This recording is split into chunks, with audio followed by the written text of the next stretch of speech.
Okay, this is the King of all mediums, and we're gonna have a part two tonight because, of course, I always forget things. I forgot to delete some of the other videos I do, and it just stopped because there was no more RAM, no more memory on the iPhone I use. So, oh well, so there'll be a part two. So anyway, this idiot thinks because of religion, the only way to stop his addiction is to kill these workers. Now, was it a hate crime? We don't know, okay? He claims that it wasn't, okay? Now, there's been this big thing going around that it's an act of white supremacy, okay? That this crime was an act of white supremacy, and because he is a white person.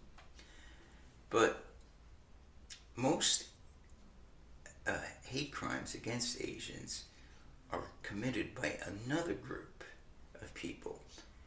And I think you know who they are. I don't have to tell you. I would like to tell you, but I get in trouble. So let it be that. Now, I live with a lot of Asian people in a building, mostly Chinese, I believe. It could be Korean, I don't know. And most of them are fine people. I've never had to go outside, late in the city. I go outside late at night a lot. Go to the 7-Eleven, and I've never had to say, God, I'm really worried about that Chinese guy ready to mug me. But I've had to worry in my previous years about another group. Say, I gotta really worry about that kind of people ready to mug me.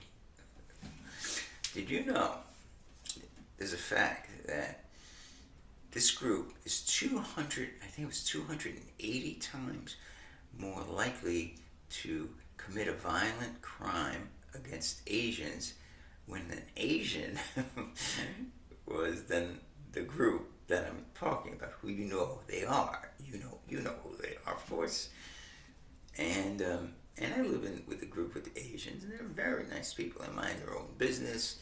They have a high frustration tolerance, and they're not people. They keep to themselves, and they rarely complain about things. They just happen to be in the country. They don't, they work very hard, and hard work is their ethos.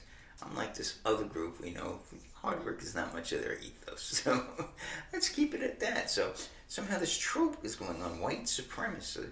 Now, whites don't commit these crimes, I mean, what do whites do? Whites basically, it's different, whites are mostly, depending, you got some different white types, the ones you got to stay away from, this white people that, you want to go near their property, else you might get shot, okay? You got those types.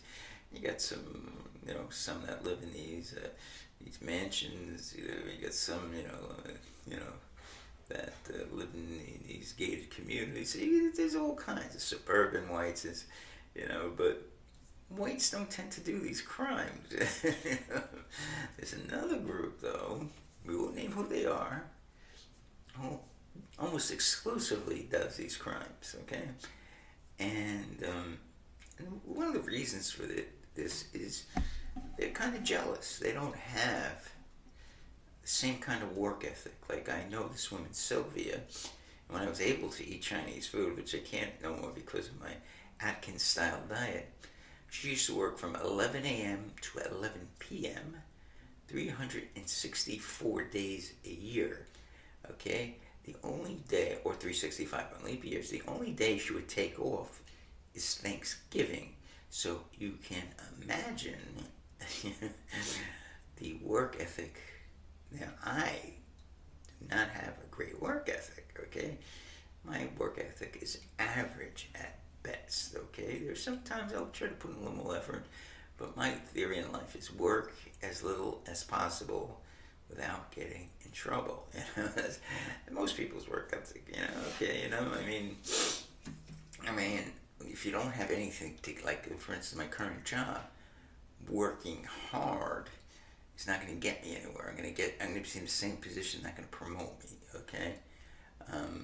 So the only thing I have to be careful is working too little and possibly getting in trouble. So my theory is when I just work as much as I need to, so I don't get the headache of being written up, and that, etc. So, but the Asians have it in their culture embedded into work extremely hard. But there's some other cultures where their theory is work, not to work as little as possible, not to get in trouble, but work, not to work at all. So now I'm not going to mention which culture this is. You know what I'm talking about, and you know, and so I don't want to come off as a racist or a bigot, but you know who these people are. I mean, I don't have to tell you. I mean, so I'm not going to tell you who they are, but that's what it is. You know, I'm not going to lie to you. You know, and you know who's committing these crimes against Asians. So when the media tries to pin it against whites, it's the most ridiculous thing I've ever heard. I mean, actually this Vietnamese congresswoman. I was laughing. I mean, come on. Whites don't do these crimes often. I mean, come on. I mean, there are some whites that do them. They're usually, mentally ill. There are a few, drunk, but the vast majority, based on populations, are done by this group, and we know this. So that's my only thing. If they want to play the race card, I could play the race card. But again, I won't mention which group this is. You know which group this is. They're the kind that have been playing the race card over the past few years.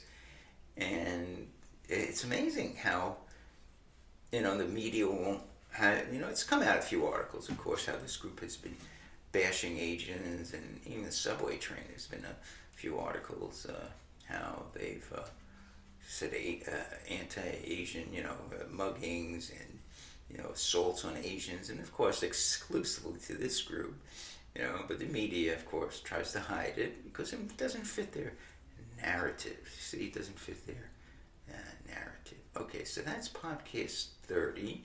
So we will do a podcast 31 maybe later today, and we'll be all caught up. Isn't that great? Okay, so this is the king of all mediums. Today is March 23rd, 2021, and what a beautiful day it is. Right? What a beautiful day it was, and have a great day. I'm doing this very early in the morning, so have a great day.